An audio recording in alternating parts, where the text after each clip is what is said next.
अस्सलाम वालेकुम dear students. आज हमने पढ़ना है टॉपिक वो है how to separate the different types of mixtures, particularly the components of the mixture.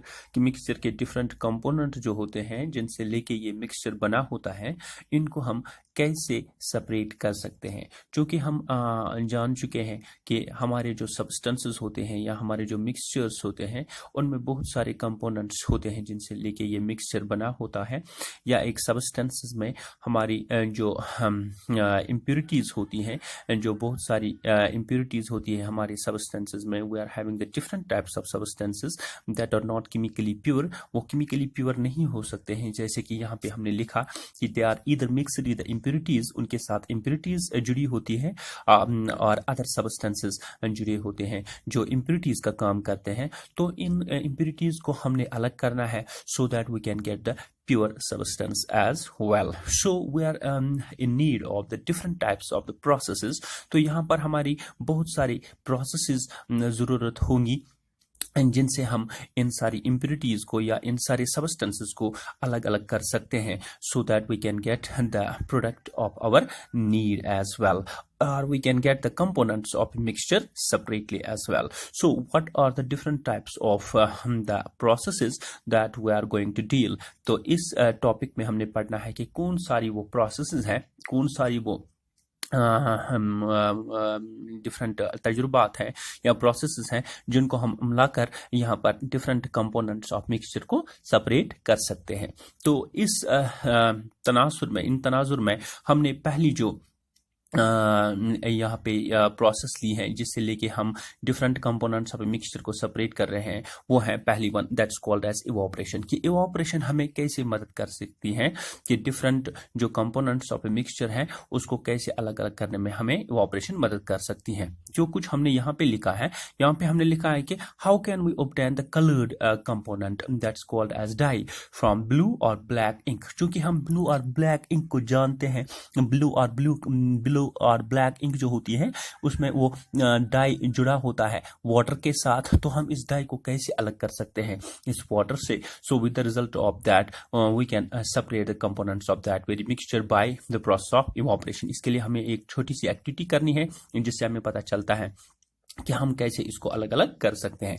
इससे पहले हमें ये भी पता है कि इवोपरेशन के जरिए से हम सॉल्ट वाटर, जो सॉल्टी वाटर होती है सोल्यूशन, उसको हम हीट करके वहां से हमारा वाटर इवोपरेट हो जाता है और सॉल्ट वहां रेजिड्यू रहता है। तो इवोपरेशन की मदद से हम सॉल्ट और वाटर को अलग अलग कर सकते हैं। तो यहाँ पे हमने देखना है कि कैसे component that's called as a dye को हम कैसे सेपरेट कर सकते हैं फ्रॉम ब्लू और black ink by using the evaporation. तो इसके लिए हमने क्या करना है, यहाँ पे हमने लिखा कि ब्लू और black ink is a homogeneous mixture of blue और ब्लैक डाई। क्योंकि ये जो इंक हुए हैं चाहे ब्लैक हो या ब्लू, ये एक होमोजेनियस मिक्सचर है। Homogeneous mixture means uniform composition है। यहाँ पे एक है ब्लैक और ब्लू डाई की जो सॉल्यूट का काम करेगा इन वाटर के साथ मिला के ब्लैक और ब्लू डाई सॉल्यूट और सॉल्वेंट, जो वाटर सॉल्वेंट और ब्लैक और ब्लू डाई वो सॉल्यूट होगी, एक होमोजेनियस मिक्सचर बनाएगी जिसको हम सिंपली इंक बोलते हैं that's called as black ink और blue ink. So black ink और ब्लू इंक में हमारा एक डाई एज सॉल्यूट काम करेगा और वाटर मिलके सॉल्वेंट काम करेगा। वो एक सोल्यूशन बनाएंगे जिसको हम बोलेंगे blue or black ink. So black or blue ink is simply the homogeneous mixture.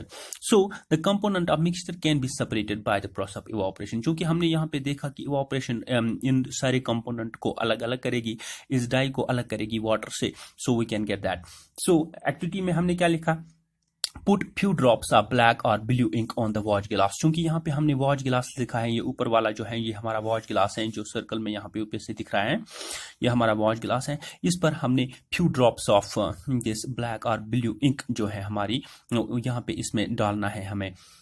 So place it on a beaker half full of water. जो नीचे पे हमने एक बीकर लेना है, ये है यहाँ पे देख रहे हैं हम, यहाँ पे बीकर लेना है, इसमें हमने हाफ वाटर डालना है। क्योंकि ये जो हम अब दिख रहे हैं यहाँ पे ये जो डॉट्स हैं ये वाटर है, इसमें हमने वाटर डालना है। तो इसके बाद क्या करना है, ऊपर आप दिस वॉच गिलास में हमने इंक डाली है और नीचे हमने हाफ बीकर में वाटर डाला है, ठीक है। So water is in the beaker is heated. Now नीचे से हमने हीट करना है। This Bunsen burner is usually being used to heat this water, क्योंकि वाटर को हीट हो जाएगी और वाटर इवापोरेट हो जाएगा। वाटर क्योंकि स्टीम में तब्दील होगा, the steam thus formed in turn heats of the ink.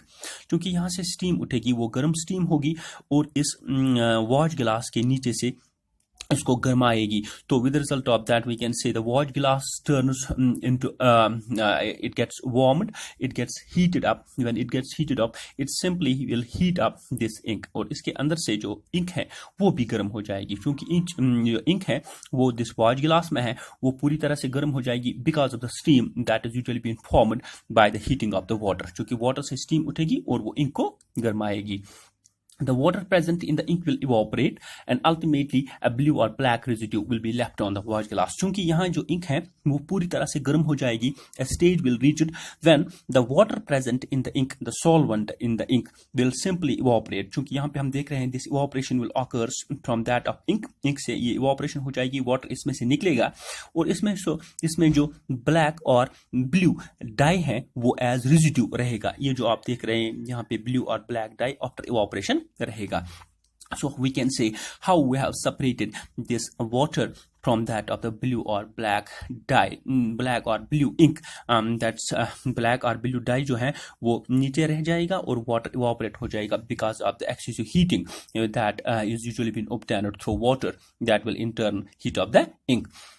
तो इस तरह हमने देखा कि किस तरह से हमने वेपर्स को अलग किया, वाटर वेपर्स को, और जो हमारा रेजिड्यू बचा simply that's black or blue residue जो हमें नीचे बचा, that is simply being present on the watch glass. And this is how the evaporation works to separate the different components of the mixture as well.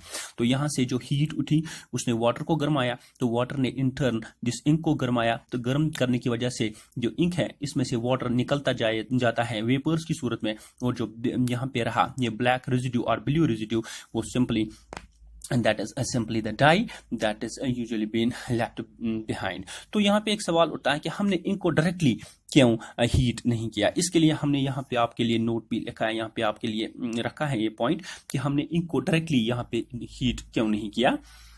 यहाँ पे लिखा हमने it's worth to know that direct heating of ink is avoided. यहाँ पे हमने ink को directly heat नहीं किया, क्यों? क्योंकि ब्लैक डाई जो हमारा है इसमें decompose on heating, direct heating. चूंकि ये हमारा ब्लैक और ब्लू डाई जो होता है इसको हम डायरेक्टली हीट करने से ये डिकम्पोज हो जाएगा। So that's why we do not have simply heated directly heat this ink, but we have heated it indirectly. First we heated the water and then in turn that eats the ink and we get the two components. So this figure will support this process of evaporation. This is how the evaporation is benefited to separate the different components of a blue or black ink. So the next thing is यहाँ पे हमारी दूसरी process है। दूसरी process को जानने के लिए कि हमने एक दूसरी प्रोसेस पढ़नी है जिसको हम नाम देते हैं सेंट्रीफ्यूगेशन। सेंट्रीफ्यूगेशन में हमने देखना है कि कैसे हम different components of milk, like हम मिल्क देखते हैं, मिल्क में से हम different components like that of milk जो होता है और उसके ऊपर एक क्रीम होती है, मिल्क और इसकी क्रीम को हम कैसे अलग अलग कर सकते हैं bye the process of centrifugation. क्योंकि हमने देखा कि कभी कभी मिक्सचर में होते हैं छोटे छोटे पार्टिकल्स जो बहुत छोटे होते हैं और as a result of that they usually pass easily through the filter paper. अगर हम फिल्टर पेपर के पास उनके कर दें तो फिल्टर पेपर के आर पार आराम से हो जाते हैं। तो उन छोटे छोटे ज़रात को हम पार्टिकल्स को हम इजीली सेपरेट नहीं कर सकते हैं, तो उनके लिए हमें सेपरेशन के लिए एक अलग सी टेक्निक की जरूरत होती है जिसको हम सेंट्रीफ्यूगेशन का नाम देते हैं। एक बार फिर आपके लिए बता दें कि कभी कभी हमें छोटे पार्टिकल्स होते हैं मिक्सचर में, तो वो इतने छोटे होते हैं कि वो फिल्टर पेपर के पास से गुजरते हैं। So as a result of that how we can separate such small particles, we need a separate process. हम इसके लिए एक अच्छी सी अलग सी प्रोसेस की जरूरत होती है जिससे छोटे छोटे पार्टिकल्स हमारे अलग हो सकते हैं। उस प्रोसेस को हम सेंट्रीफ्यूगेशन का नाम देंगे। सो सेंट्रीफ्यूगेशन जो है वो किस प्रिंसिपल पे होती है, यहाँ पे हमने लिखा this technique of centrifugation is based upon the principle when a mixture is rotated at a high speed. अगर हम मिक्सचर को रोटेट करेंगे, यहाँ पे हमें रोटेशन की बात चली कि सेंट्रीफ्यूगेशन तभी बोलते हैं जब हम रोटेशन की बात करें कि एक मिक्सचर को हम रोटेट करेंगे at a very high speed, एक हाई स्पीड पे हम इसको रोटेट करेंगे, जैसे रोटेट करेंगे लेकिन एक हाई स्पीड पे रोटेट करेंगे एक मिक्सचर को। The lighter particle stay on the surface of the liquid, जो इसमें से हल्के पार्टिकल्स होते हैं, कम वजन पार्टिकल्स जो होंगे वो लिक्विड के सरफेस पर आ जाएंगे इस रोटेशन से, while the heavier particles are forced to stay at the bottom of the liquid। लेकिन जो भारी पार्टिकल्स होते हैं, heavier पार्टिकल्स होते हैं मिक्सचर के, वो bottom of the mixture, they will come to the bottom of the container। अगर हम, इसका मतलब ये हुआ कि सेंट्रीफ्यूगेशन में हमने दो चीजें सेपरेट की। एक, अगर हम सेंट्रीफ्यूगेशन में हम मिक्सचर को हाई स्पीड पे रोटेट करेंगे तो ये जो स्मॉल पार्टिकल्स हैं वो मिक्सचर के सरफेस पे आना शुरू हो जाएंगे, और जो इसके हेवियर पार्टिकल्स हैं that will come simply to the bottom of the and the mixture। This process is simply been called as centrifugation। जो कि यहाँ पे हमने मिल्क की एग्जांपल ली है कि मिल्क में when milk is rotated at a high speed in centrifugation machine, अगर हम सेंट्रीफ्यूगेशन मशीन को ले लें तो उसमें हम मिल्क डालेंगे, तो फिर सेंट्रीफ्यूगेशन मशीन में मिल्क को पूरी तरह से हाई स्पीड पे रोटेट करेंगे। सेंट्रीफ्यूगेशन मशीन में जो लाइटर फैट पार्टिकल्स हैं, क्योंकि इसमें फैट होता है मिल्क में, जो लाइटर फैट पार्टिकल्स हैं, छोटे छोटे पार्टिकल्स होते हैं फैट के, वो इस सेंट्रीफ्यूगेशन से एक दूसरे से कोलाइड हो जाएंगे। That will simply collide with each other to form the cream, और वो एक लेयर बनाएंगे। चूंकि इसमें छोटे छोटे पार्टिकल होते हैं फैट के, वो एक दूसरे से सेंट्रीफ्यूगेशन से कोलाइड हो जाएंगे, और as a result of that they will form a cream, वो एक लेयर बनाएंगे जिसको हम क्रीम का नाम देंगे। तो with stay on the surface, that will stay on the surface of the milk, and the heavy particles are enforced to come to the bottom, और जो इसमें हैवी पार्टिकल्स हैं वो इसके लवर हिस्से पे आ जाएंगे। सो दिस सेंट्रीफ्यूगेशन मशीन में हमारा जो ऊपर वाला हिस्सा होगा वो थिन क्रीम का होगा, और जो हैवी पार्टिकल्स होते हैं मिल्क के वो बॉटम पे शुरू हो जाएंगे बिकॉज ऑफ दिस सेंट्रीफ्यूगेशन। तो हमने देखा as a result of that separation, so separation of this the two components that's called as the lighter particles and the heavier particles of the milk usually occurs। The lighter particle occurs in the form of the cream that stands on the surface of this solution and of this mixture, and the heavier particle settles at the bottom। so हमने देखा कि जो cream, ये जो ऊपरी सतह पे आएगी, इसको हम ऊपर वाले आउटलेट से हासिल करेंगे। यहाँ पे हमने लिखा है as a result the separation occurs, the cream is collected from the outlet provided near the top of the centrifugation machine। जो centrifugation machine होगी उसके टॉप से हम ये क्रीम हासिल कर सकते हैं, while जो heavier particles हैं उसको हम नीचे वाले आउटलेट से मशीन के हासिल कर सकते हैं। so by using such type of techniques we can have the different varieties of milk। हम different varieties of milk हासिल कर सकते हैं। like हम देख रहे हैं डिब्बों पे, like that of the full cream, या full cream वाला मिल्क भी हो सकता है, वो हासिल कर सकते हैं। tuned milk जो जैसे लिखा होता है डिब्बों पे, वो भी सेंट्रीफ्यूगेशन की मदद से हासिल कर सकते हैं, और double tuned varieties of milk भी हासिल कर सकते हैं।